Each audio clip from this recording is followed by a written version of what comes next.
యేసు రక్తమే జయం పరిచర్య. ప్రియ రక్షకుడైన యేసుక్రీస్తు నామమున ఈ ఉదయకాలమున మీ అందరికీ శుభములు కలుగునుగాక.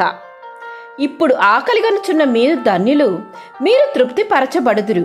ఇప్పుడు ఏడ్చుచున్న మీరు ధన్యులు, మీరు నవ్వుదురు అని దేవుడు సెలవిస్తున్నారు. నా ప్రియ సహోదరి సహోదరులారా, పేదల ధన్యులని తెలుపుతూ ధనవంతులు శ్రమ అని, ఆకలి కొనిన వారు తృప్తి పరచబడుతారని దేవుడు ఇక్కడ స్పష్టంగా తెలియపరుస్తున్నారు. ఇప్పుడు నవ్వువారు ఏడ్చుదురు, ఇప్పుడు ఏడ్చుచున్న మీరు ధన్యులు, ఎందుకంటే తరువాత మీరు ఓదార్చబడుదురు, నవ్వుతారని యేసయ్య చాలా అద్భుతమైన ఆదరణ కలిగించే మాటలను ఇక్కడ పలుకుచున్నారు. నిజమే, చాలామంది వారికున్న పరిస్థితులను బట్టి ఏడుస్తారు.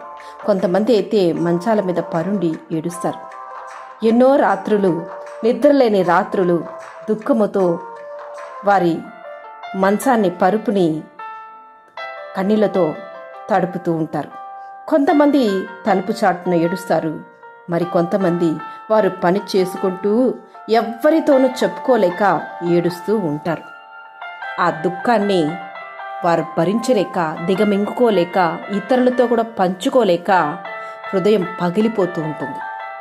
అందుకే దేవుడు అంటున్నారు, నేను మిమ్మల్ని ఓదార్చువాడును అని. నీవు కన్నీళ్లు విడిచుట చూచి తిని నీ ప్రార్థన నేను అంగీకరించి ఉన్నానని.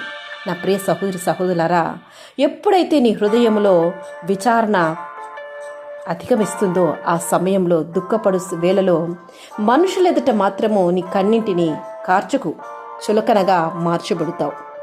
నీ కన్నీటిని దేవుని సమక్షంలో ఆయన ఎదుట కార్చు. ఆయన తన బుడ్డిలో భద్రముగా దాచుపెడతారు.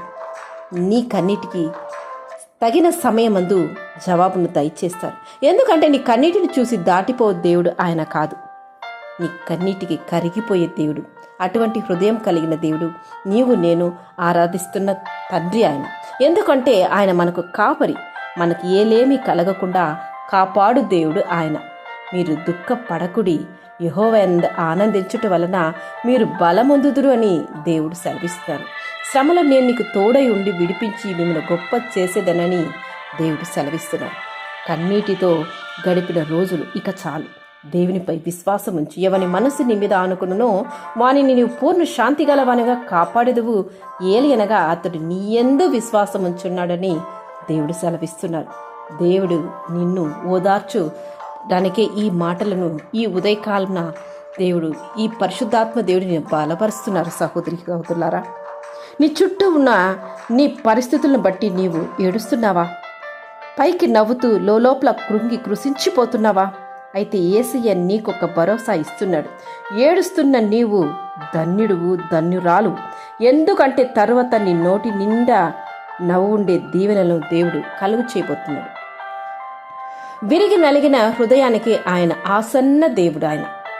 అందుకే నీవు నిబ్బరమ కలిగి ధైర్యముగా ఉండుము, ఆయన నీకు తోడై ఉండును.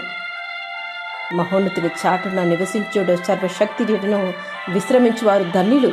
ఆ సర్వశక్తుడు మనకు తోడై ఉండగా గడిచిపోయిన పరిస్థితులను బట్టి, ప్రస్తుతం ఉన్న స్థితిని బట్టి ఎందుకు కృషించిపోతున్నావు? నీ వలన ఏదియు నీవు సాధించలేవు. సమస్తము చేయగలిగిన దేవుని చెంత నీ భారాన్ని సమర్పించు. తప్పక నిన్ను ఈ యొక్క స్థితి నుంచి విడిపిస్తాడు. నీ చింత యావత్తు ఆయన మీద వేయి. ఆయన నీ హృదయ వాంఛలను తీర్చి దేవుడు నిన్ను సమాధానంతో నింపుతాడు. ఆశతో దేవుని కనుపెట్టువారు శాంతి పొందుతురు. కనుక ఆయనను ఆశ్రయించు. ఏ మేలు నీకు కొదవు లేకుండా దేవుడు నిన్ను దీవిస్తారు. ఆమేన్. యేసు రక్తమే జయం పరిచర్యలో మీ సహోదరి. God bless you.